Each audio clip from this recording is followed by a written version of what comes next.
Hey y'all, Wiggle here. Quick update. The 2 panels up there. I had put that second one in for that DC fridge, and it's working now, keeping the fridge running all night. When I first put the panels up, we had several cloudy days, and we were still losing the fridge at night. But we finally got some sun.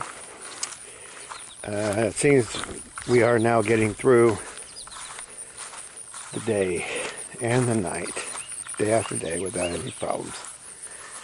Yeah, there's some spiny amaranth in there. But I'll walk through those rows and weed them a little bit.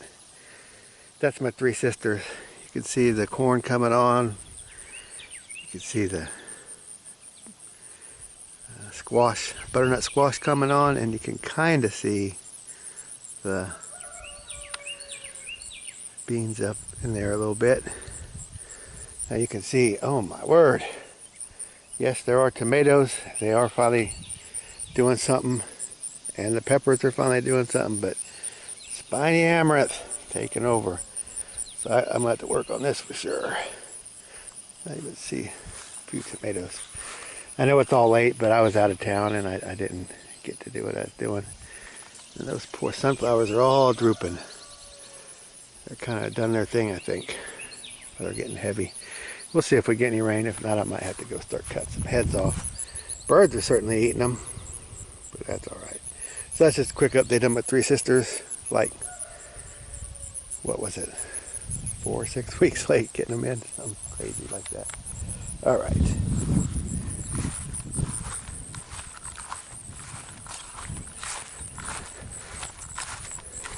I'm going to take you over here and show you this greens patch. And it's getting quite a bit of sun here in the summer. More than I thought it might. Just the way the sun's traveling pretty high. A little bit, I could have probably gotten away with putting broccoli in there. I didn't think I was going to get anything that had a flower or fruit on it. I had grazed this out with the cows, and you can see some of the kale's coming back, collards coming back, and some of the Swiss chards coming back, but it's not very happy. But if I can get it through the summer, which is kind of what I'm trying to do here, then we're going to have a really good fall. A lot of greens in the fall. And this had just gotten out of hand. So I just let the cows in here. I wasn't going to cut through all this. Ideally, I would get my spent hay and everything, spent hay and manure, and come in here and mulch down these rows. I just don't have a lot of time. I'm just doing the best I can with that. So that's where we're at with that.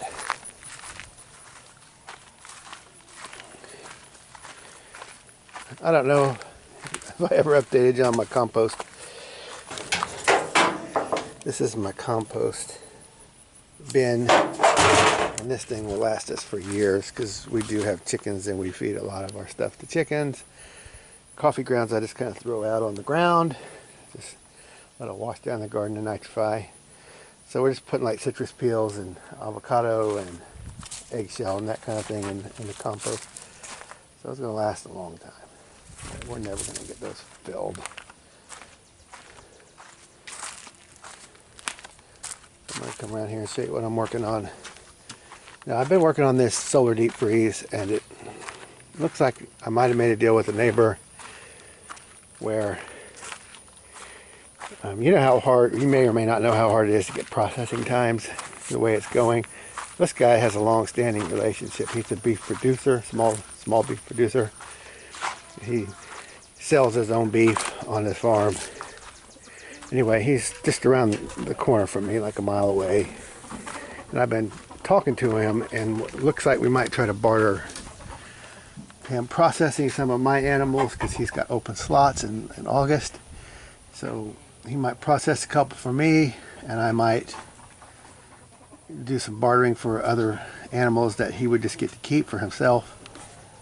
He would do the transporting, and it's an hour and a half away, and it needs a refrigerated transport back. So he takes care of taking the live animals out to Winchester Then he brings them back. Hires somebody to bring them back in a refrigerated truck. So it's basically I drive around the corner and pick up my meat. He'll come pick up the animals and take them. And so all that to say, I might be putting this deep freeze on hold. I have been making progress on it a little at a time, but I think I might hold off just a little bit on that and just, you know, I still plan on doing it, but in the winter it'll be so much easier to hold ice in the ice house than it will be to try to generate it in my deep freezer and take it out and handle it and all that. So right now I'm working on this. This is going to be a processing room, kind of an addition to the walk-in cooler, but it's a little more useful for me right now. I have a ton of roosters I need to get rid of and so forth. So it's just out of hand, really. So, and I every time we do the processing, it's a big deal. It's a big pain. You got to set everything up, and it's your the weather dictates everything to you. If it's cold, if it's wet, it's hot. The flies getting all over everything. So this room is going to be where I would process chickens, process my beef, and so on and so forth. Is that? Oh, that was a skunk in there. Muscovy in there. Like, what is that? A skunk? It has happened. That's that injured Muscovy. I need to put it somewhere else so it's getting what it needs to hopefully heal. Anyway, tangent. So I'm going to extend that roof there, put some big windows in here, put a door in here, and while I'm doing that, I will get this header fixed for my rail. I will get my rail up to truck in, trolley in the beef. I just may not be having to do that in the summer, and honestly, if I can just trade off and get it done, it saves me all that time. But this is a continuing thing, this chicken area. So we're going to get the propane scalder and going to get a real plucker, whiz-bang plucker or whatever equivalent there is to that. Get a bunch of killing cones. And I'm going to set up a whole process in this room where you can do fish and deer and chickens and sides of beef and all that. Vacuum sealer and a sink and counters, and it's going to be pretty useful. And you could also process other foods. So it might be interesting in that it's a pork-free thing, because we don't really eat pork. So there'll be no pigs coming through this facility. So to people that care about that, it'll be an interesting thing. So when I get this whole thing set up, there's a really nice chicken cleaning processing. Then I might even just rent the place out or barter it out or something. People can come in and give me some birds or something. Just do some trading and give them a really good clean place with all the tools for processing. So that might be an interesting thing. So I just wanted to show you before I get going too far what it looked like. I'm going to close in this wall here. Two big windows in the front here. The door is right here where I'm standing.